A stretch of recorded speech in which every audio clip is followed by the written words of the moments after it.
último que vamos a terminar en cuanto al repaso del área de pediatría, vamos a terminar con la parte de neonatología, ¿no? Que vamos a tocar en realidad las enfermedades más frecuentes y lo que habitualmente viene de preguntas. Tocar todo neonatología pues es un mundo aparte de pediatría. Bueno, habitualmente ustedes saben que cuando un recién nacido nace, habitualmente vamos a determinar su estado, por la cual el paciente nace, vamos a determinar por medio de un puntaje, de una escala llamada APLA, en la cual podemos ver y darle un puntaje para ver cómo están haciendo nuestros pacientes, cuando recién nacido. Bueno, como ustedes ven, ahí hay varios ítems en los cuales mide el área. Imagino que todos ustedes que han pasado por neonatología ya lo saben. Casi siempre tiene preguntas de cuáles son los ítems que maneja el área, ¿no? Y los hace para confundirse. Igual que el síndrome de Anderson y determinados, el Birman Pearson también son valoración de qué es lo que mide cada uno de ellos. En este caso, Apgar habitualmente lo que mide es la frecuencia cardíaca, el esfuerzo respiratorio, ¿no? La irritabilidad o respuesta refleja, que le llaman, el tono muscular y la coloración de la piel. Y ya saben que ustedes se le da 2 puntos a cada uno de ellos cuando la frecuencia cardíaca es mayor de 100, cuando el paciente tiene un buen esfuerzo respiratorio, cuando el paciente tiene una buena respuesta refleja y cómo se manifiesta eso por medio de que el paciente grita, estornuda, comienza a toser, ¿no? Tras la estimulación. El tono habitualmente es un paciente que está vigoroso, con movimientos espontáneos, activos, ¿no? Y la coloración habitualmente es una coloración normal, pues, ¿no? En todo el cuerpo, tanto en extremidades, ¿no? Está rosado. Un punto, habitualmente, como ustedes saben, frecuencia de la reta menor de 1, 0 puntos cuando el pulso está ausente. Esfuerzo respiratorio, un punto cuando tiene respiración lenta y irregular y ausencia de respuesta respiratoria, 0 puntos. La estabilidad refleja, catalogamos con un punto cuando tiene gestos o mueca facial solamente a la estimulación, 0 puntos cuando tiene ausencia, es decir, no tiene respuesta al estímulo. El tono muscular, habitualmente, como lo estaba primero, está el paciente activo, con movimientos espontáneos, 2 puntos, un punto cuando tiene brazos y piernas flexionadas, pero con poco movimiento, y 0 puntos cuando no tiene nada de tono, es decir, el paciente está todo hipotónico, blando, uno lo toca y las extremidades se caen prácticamente, ¿no? Y la coloración, un punto cuando, en este caso hay cianosis en extremidades, ¿no? En manos y pies, y 0 puntos cuando el paciente está con una cianosis en todo el cuerpo, generalizada. Entonces dice, si usted evalúa la puntuación de Apgar al minuto y solamente se encuentra 30 latidos por minuto, el puntaje que le corresponde es, habíamos mencionado en frecuencia cardíaca, mayor de 100 es 2 puntos, menor de 100 es en este caso 1 punto, y ausencia es 0 puntos. Entonces en este caso el paciente tiene 1 punto porque solamente tiene frecuencia cardíaca. Es decir, este paciente debe estar hipotónico, el paciente no debe tener esfuerzo respiratorio, no debe tener irritabilidad refleja y la coloración de fascia. Este paciente, la respuesta es acá es 1 punto, de acuerdo a Apgar. La puntuación de Apgar no evalúa, evalúa frecuencia respiratoria, no evalúa. Irritabilidad refleja sí, frecuencia cardíaca también, coloración de piel también, esfuerzo respiratorio también. No confundan esfuerzo respiratorio con frecuencia respiratoria, ¿no? Eso casi siempre se lo ponen para poder confundirlo. Lo que manifiesta o lo que toma es esfuerzo respiratorio, que el niño ventile, que tenga respiración espontánea, más no frecuencia respiratoria. De los siguientes signos, ¿cuáles sirven para evaluar Apgar? ¿Frecuencia respiratoria? No, pues, ¿no? Entonces quitamos todos los que tengan 1. O sea, sacamos el D, el C y el E. Todos esos serían los. Frecuencia cardíaca también, sí. tablera refleja también, esfuerzo respiratorio también, tono muscular también, aleteo nasal, no, ¿no? Entonces quitamos el 6 de nuestras alternativas, nos quedaba la alternativa A y D. Si tiene 6, entonces esta no puede ser. La respuesta es 2, frecuencia cardíaca, 3, irritabilidad refleja, 4, esfuerzo respiratorio, 5, tono muscular y 7, coloración de la piel. Ahora hablemos un poco de lo que es termorregulación, algo que siempre la misma respuesta siempre se confunde. La termorregulación, ustedes saben que cuando el recién nacido nace habitualmente pierde calor por determinados tipos de pérdida. Y habitualmente en los primeros 10 a 20 minutos la temperatura puede caer incluso 2 a 4 grados centígrados si es que no proveemos de calor al recién nacido. Entonces, las formas de pérdidas del calor habitualmente se pierden por 4 formas, bajo 4 formas. Dentro de ellas, la evaporación. La evaporación es aquella pérdida que se pierde, es decir, el líquido amniótico se evapora de la piel. Es la forma de pérdida de calor. Es decir, cuando ustedes, el líquido amniótico comienza a evaporarse, entonces es la pérdida por evaporación. Cuando llamamos conducción, es cuando el paciente, o en este caso el recién nacido, está en contacto directo con la superficie fría. Contacto directo, eso se llama conducción. Convección es cuando está expuesto a un aire frío. Ojo, aquí siempre hay un poquito de confusión. Acuérdense, convección es cuando está expuesto a aire frío, es decir, por ejemplo, un ambiente que está con aire acondicionado. Hay aire frío, está con las ventanas abiertas. Eso es convección. Y radiación es cuando el paciente está colocado cerca de objetos fríos, que puede ser la pared, la mesa, la cabina, más no aire frío. Ojo, es objetos fríos alrededor, ¿ya? Para no confundirlo con convección. Radiación es colocación cerca de objetos fríos. Entonces acá ustedes ven evaporación, es el líquido amniótico, ¿ya? Conducción es el objeto frío que está en contacto, ¿ya? Convección es por aire, el aire frío que está en el ambiente. Por ejemplo, un ventilador como esto, lógicamente, va a hacer que pierda temperatura. Y la radiación es porque el ambiente o lo que está alrededor, los objetos, están fríos y hacen que el ambiente esté mucho más bajo de lo normal. Y hay una pregunta que dice, ¿el recién nacido perderá calor por radiación? Sí. ¿Está expuesto al aire? ¿No se coloca correctamente? Perdón, no se seca correctamente. O sea, si no se seca correctamente es evaporación. Si se produce evaporación, no, pues evaporación estamos hablando que es no secado. Sus ropas están frías, es decir, contacto con objeto frío. Esto es conducción. Se le desnuda en un ambiente frío. Pues la respuesta es, se le desnuda en un ambiente frío. Acá se podría confundir, ¿no?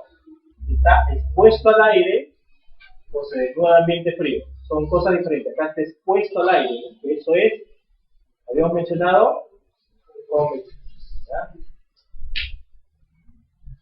Listo, la respuesta sería, se le desnuda en un ambiente frío. Esa parte de neonatología siempre viene preguntas de la termorregulación. Ahora, ¿qué pasa cuando nuestro paciente recién nacido sale y nosotros tenemos que valorar algunas cosas, es decir, la atención inmediata? ¿Qué es lo que deberíamos hacer ante el nacimiento del paciente y no hay respuestas, o vemos qué es lo que tenemos que hacer cuando el paciente nace? Lo primero que tenemos que hacer cuando el paciente nace, pues lógicamente es ver si es que el niño está o no está, hay que secar al niño, ¿no? Hay que remover todas las toallas que estén húmedas, ¿ya? Y en este caso iniciar el tiempo en la cual el paciente, iniciar el tiempo que estamos conllevando, porque esto requiere de tiempo para ver cómo está yendo nuestro lo justo y necesario que necesitamos para poder valorar nuestro paciente. Luego evaluamos, ¿qué evaluamos? Evaluamos el tono, evaluamos la respiración y la frecuencia cardíaca. Es decir, si este paciente tiene una frecuencia más de 100, si es que vemos que está ventilando espontáneamente, si es vigoroso, con un tono adecuado, entonces este paciente procedemos a, en este caso, secarlo adecuadamente, y en este caso, pues, luego del secado, hacerle todo lo concerniente, pues, a ponerle, pues, luego valorar ya los 5 aspectos los cinco aspectos del alga, ¿ya? Y luego darle, pues, todo lo que es su tratamiento en este caso, para el tétano, en este caso es pasar alcohol al cordón umbilical, y en este caso darle gotas estándicas en caso de conjuntivitis neonatal, ¿no? Para poder prevenir eso. Ahora, ¿qué pasaría si es que el paciente lo encontramos que no respira o tiene una respiración asfiante, que le dicen, o en todo caso está medio boqueante, es decir, que no respira adecuadamente? ¿Qué tendríamos que hacer nosotros ante esa posibilidad? Tenemos que abrir la vía aérea, es decir, probablemente posicionarlo adecuadamente al paciente, abrir la vía aérea, en este caso aspirar, ¿ya? Y si vemos que el paciente no respira, ¿no? Hemos abierto la vía aérea y no respira, entonces tenemos que darle ventilación a presión positiva. Tenemos que dar 5 respiraciones, ¿ya? Con el AMBU. Antes, esto, miren, si ustedes ven, esto es el nuevo algoritmo del 2010, es el último que ha salido, ¿ya? Antes acá se ponía oxígeno, cánula nasal, al paciente, ya eso ya no se pone. Es de frente, insuflaciones. Eso es lo que ha cambiado en la reanimación del recién nacido, ¿ya? Entonces, tú ves que el paciente nace, no está respirando adecuadamente, su frecuencia cardíaca está mal, entonces hay que aperturar la vía aérea y aspiramos. Si no respira, entonces damos 5 insuflaciones. Luego reevaluamos, ¿ya? Vemos si incrementa o no incrementa la frecuencia. Si incrementa, en todo caso, y comienza a respirar, entonces pasamos hacia la otra parte, secar y todo. Ahora, ¿qué pasa si no incrementa la frecuencia y hay que ver el movimiento de la pared del tórax, ¿no? Si ventila o no ventila? Si no ventila, entonces hay que reposicionar al paciente, y en estos casos, ya aquí lo que tenemos que hacer es comenzar a una reanimación. Lógicamente, si consideramos 2 personas o consideramos una sola persona. Habitualmente, ¿qué es lo que se hace? Si tenemos 2 personas, vamos a, en este caso, hacer maniobras para poder aperturar la vía aérea. En este caso lo que hacemos es intubar al paciente, ¿ya? Aquí se intuba al paciente, ¿ya? Y volvemos a repetir las insuflaciones, ya, pero con el AMBU ya directamente conectado al tubo endotraqueal. Y hay que monitorizar en este caso el CO2, la saturación de oxígeno, para poder determinar en este caso si es que el paciente nuestras insuflaciones están siendo adecuadas o si estamos adecuadamente bien en vía aérea. Si es que luego vemos la respuesta, si no incrementa la frecuencia cardíaca, entonces procedemos a hacer masaje cardíaco, ¿no? Y en este caso, a la no detección, comenzamos acá inician las compresiones cardíacas, ¿no? Son 3 compresiones por cada ventilación. Una ventilación, 3 compresiones. Una ventilación. Habitualmente esto de aquí hay que verlo cada 30 segundos y ver si es que el paciente aumenta o no aumenta la frecuencia cardíaca. Una vez que aumenta la frecuencia cardíaca más de 100, entonces en este caso dejamos de comprimir y solamente ventilamos al paciente. Si el paciente comienza a tener el esfuerzo respiratorio, entonces en este caso, o bien le sacamos el tubo endotraqueal, si ya comienza a ventilar o a tener un esfuerzo respiratorio, o en su defecto, si el paciente sigue con una frecuencia menor de 60, entonces pasamos ya a una reanimación ya avanzada. En este caso ya va a involucrar que nosotros hagamos o demos tratamiento con medicamentos.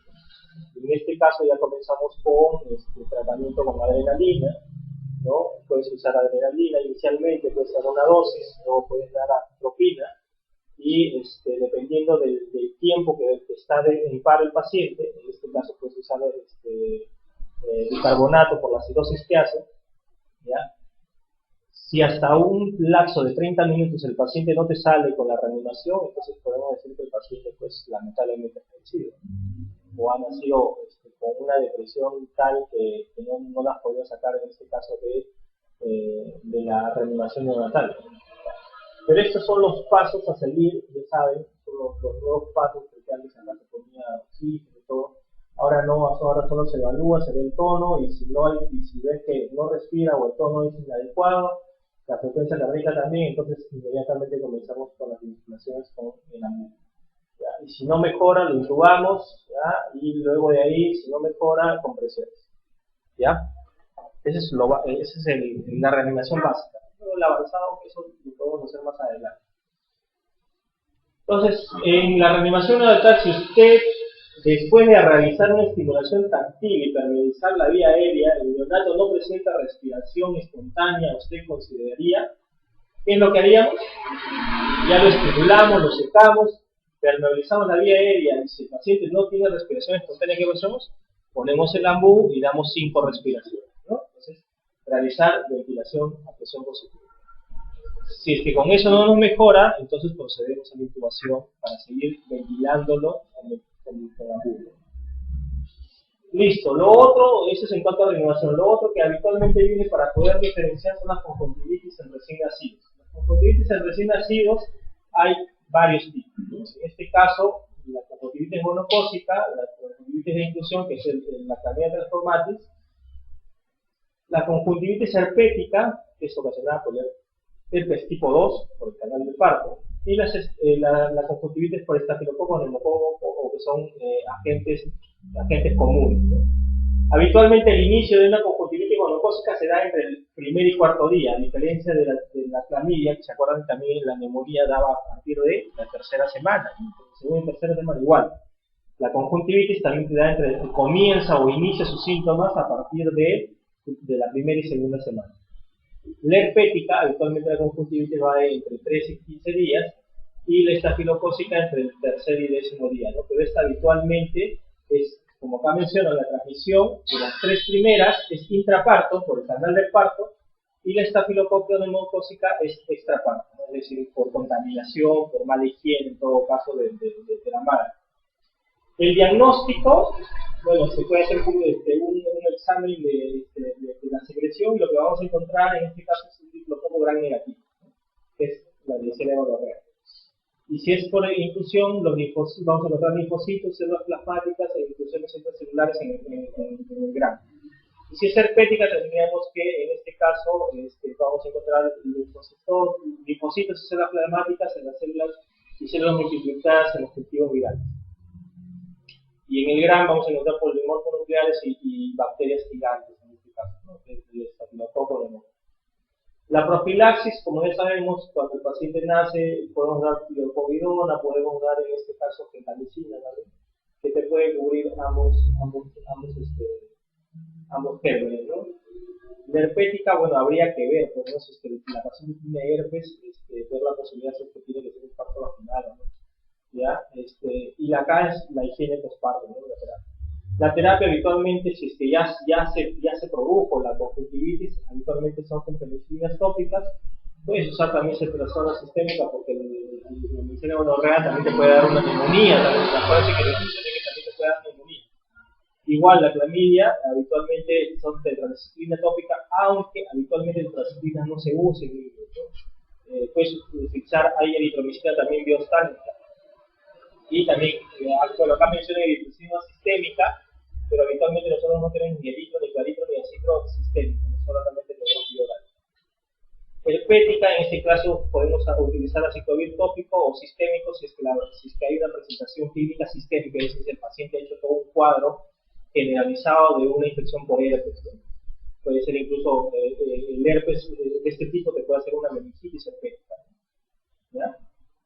Y el estafilococo, según el cultivo de Gram, vamos a dar pues, tratamiento para ello.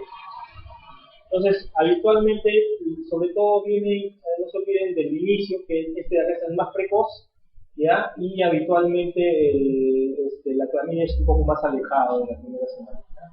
Que son los dos intrapartes en los cuales le damos cobertura al momento de que el niño recién nace, ¿no? La profilaxis.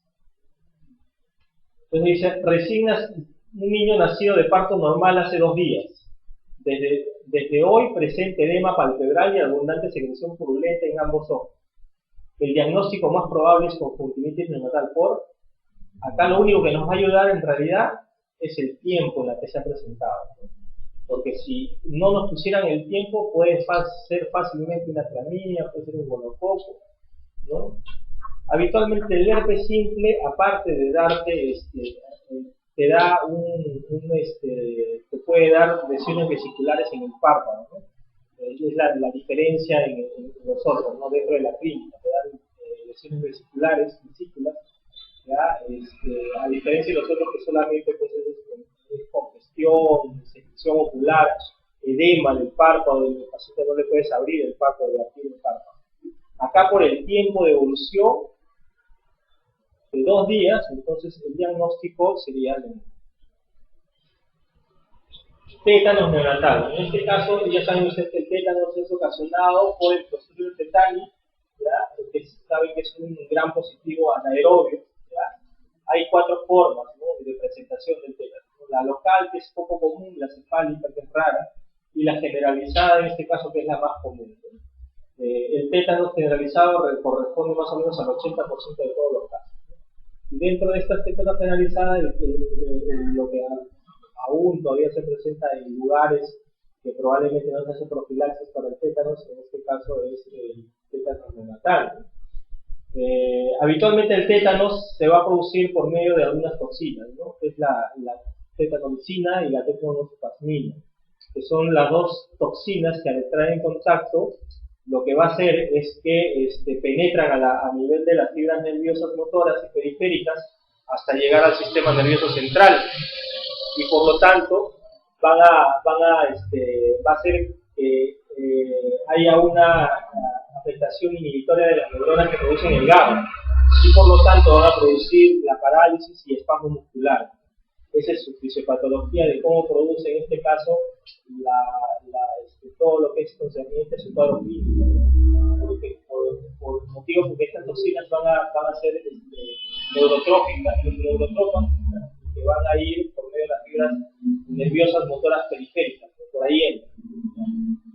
Habitualmente el tétanos va a tener un periodo de incubación que puede ir hasta incluso los 54 días. Puede ser de forma, su periodo de incubación puede ser de 1 hasta 54 días. Es un periodo de incubación bastante prolongado. Y el periodo habitualmente va entre los 8 días. ¿Cuál es la clínica? En este caso, ya saben que es la rigidez de músculos, espasmos musculares, por ejemplo, el paciente va a estar en trismus, no le pueden abrir ustedes la mandíbula al neonato, fiebre, taquimia, odilofagia, bueno, esto acá es difícil que te lo pueda dar, ¿no? Apnias, que es uno de los síntomas que el niño puede manifestar, o pixótonos o posición en gatillo, ¿ya? Y las complicaciones en este caso del tétanos pueden ser neumonías, pueden ser apnias, y por lo cual a veces tenemos que ponerlos en cita para los pacientes, sepsis, ¿no? Y en este caso el tratamiento es la vacuna, el toxoide y la antitoxina. Acuérdense que los Clostridium tetani es casi 100% sensible a las penicilinas. Es un tratamiento en los casos que estén involucrados en tétanos neonatal. Se da penicilina, casi 100% sensible. El tétanos neonatal, el antibiótico de elección es, en este caso, las penicilinas, que no como le mencionaba, es un tratamiento de elección y es casi sensible al 100%. Hablemos ya un poco de patologías neonatales. En este caso vamos a tratar ictericia, hipoglicemia, sepsis y síndrome de estrés respiratorio. Son las 4 enfermedades que mayormente se presentan en neonatología. La ictericia neonatal es la coloración amarilla en la piel y mucosas, y eso va a ser debido a la impregnación de la bilirrubina en este nivel, ¿no? A nivel de la piel y mucosas. Eso se llama ictericia, coloración amarilla de pelos. Cuando hablamos de hiperbilirrubinemia es cuando es la elevación de la bilirrubina sérica por encima de los valores considerados normales. ¿Ya? Eso es hiperbilirrubinemia, es decir, necesitamos de tener el hallazgo de bilirrubinas séricas para poder hablar de hiperbilirrubinemia. Ahora, en recién nacido aparece la ictericia clínica cuando la bilirrubina sérica supera los 5 miligramos por decilitro. He encontrado algunas literaturas que mencionan que incluso hay algunos neonatos que recién se hacen ictericia o coloración de pila amarilla a partir de los 7 miligramos por decilitro. Pero la gran mayoría de reportes lo mencionan como 5. Cuando hablamos de ictericia fisiológica, la ictericia fisiológica es aquella ictericia observada siempre después de las 24 horas de vida, nunca antes. O sea, para poder considerar ictericia fisiológica, la definición es después de las 24 horas de vida. Y habitualmente desaparece antes del 7º día. Eso es según un recién nacido a términos. ¿Ya? Y incluso en pretérminos podemos catalogarlo como fisiológica, desaparecer hasta los 14 días, en pretérminos. 7 días es en a términos y pretérminos hasta 14 días. Ahora, ¿cuánto es el pico habitual, en este caso de la bilirrubina? Para hablar de una ictericia fisiológica, hablamos que en recién nacido térmico llega hasta 12.9 miligramos por decilitro con un pico máximo a partir del tercer día. Y en recién nacidos pretérminos hasta 15.9 miligramos por decilitro con un pico hasta de 5 días. ¿Ya? Ahora, cuando hablamos de ictericia fisiológica exagerada, es aquella que sobrepasa estos valores, ¿no? ¿Y en qué condiciones se da? Se puede dar en un recién nacido a término totalmente sano, se puede ver en lactancia materna exclusiva, mucho más frecuente en pacientes varones y en aquellos sobre todo que son orientales, ¿ya?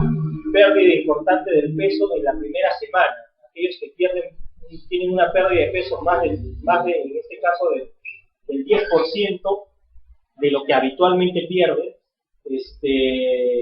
entonces este paciente probablemente haga una ictericia fisiológica exagerada. Aquellos hijos de madres diabéticas, el uso de oxitocinas, incluso pueden llegar, como ustedes ven, hasta 17 miligramos por decilitro y todavía ser considerado ictericia fisiológica, pero es una ictericia fisiológica exagerada. ¿Ya? Ahora, cuando hablamos de ictericia patológica o ictericia no fisiológica, es aquella que inicia de ictericia antes de las primeras 24 horas de vida. O cuando cualquier incremento de la bilirrubina que requiera fototerapia. Ahora, el incremento, o también cuando el incremento de la bilirrubina sérica es mayor de 0,5 miligramos, acá es por decilitro por hora. 0,5 miligramos por decilitro por hora.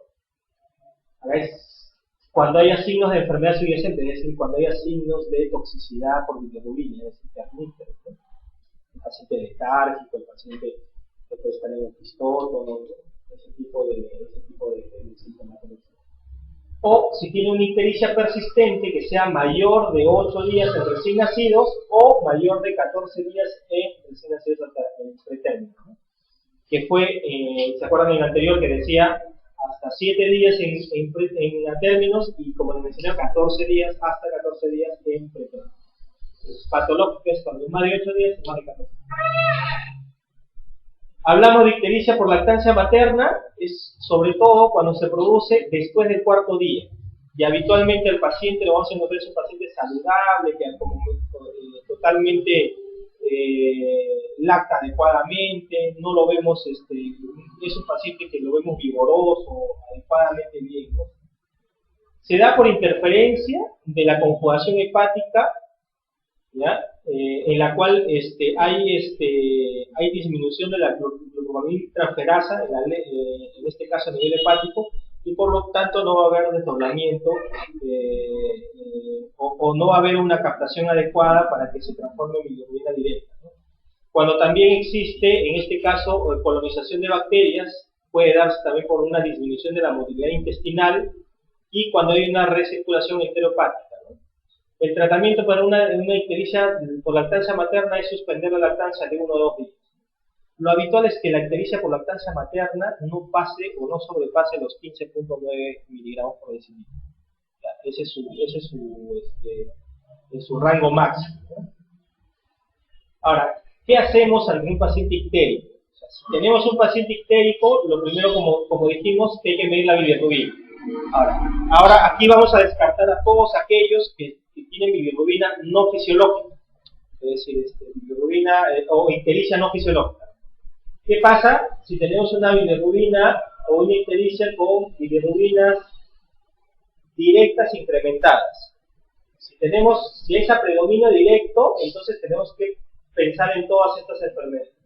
Entonces decimos que puede ser una sepsis, un TORCH, una atresia de vías biliares, una colestasis, bilis espesa, hepatitis, fibrosis quística, filocinosis, la lactosemia. Entonces, cuando la bilirrubina directa es a predominio directo, el incremento, entonces hablamos de estas enfermedades.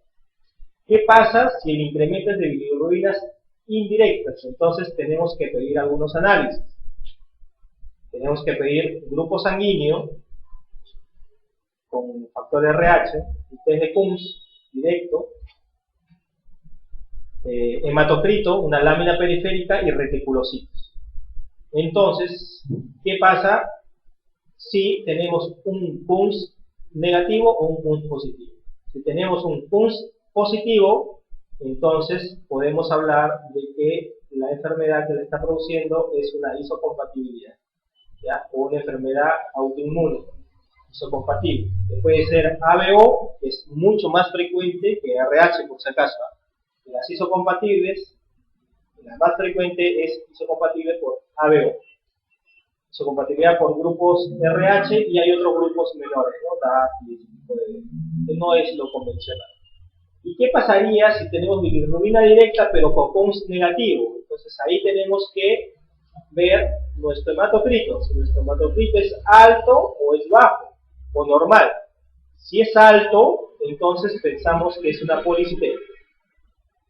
Coombs negativo con hematocrito alto, pues policitemia. Y si es un Coombs negativo con hematocrito bajo o normal, entonces hay que ver, ahí nos sirve la lámina periférica. Formas del glóbulo rojo. Si es normal, entonces podemos pensar que es por sangrado, por problemas enteropáticos, ¿no? Causas metabólicas, errores innatos en metabolismo, drogas y otros. Si la forma es anormal, entonces habitualmente vamos a pensar que son anormalidades específicas del glóbulo rojo, ¿no? Pues, talasemias, ese tipo de enfermedades. Entonces, esto es más o menos un cuadrito en el cual les indica, de acuerdo a los análisis que ustedes van pidiendo, y catalogar cada una de ellas qué tipo de enfermedad te estás enfrentando para poder pensar qué tipo de ictericia neonatal tiene el recién nacido.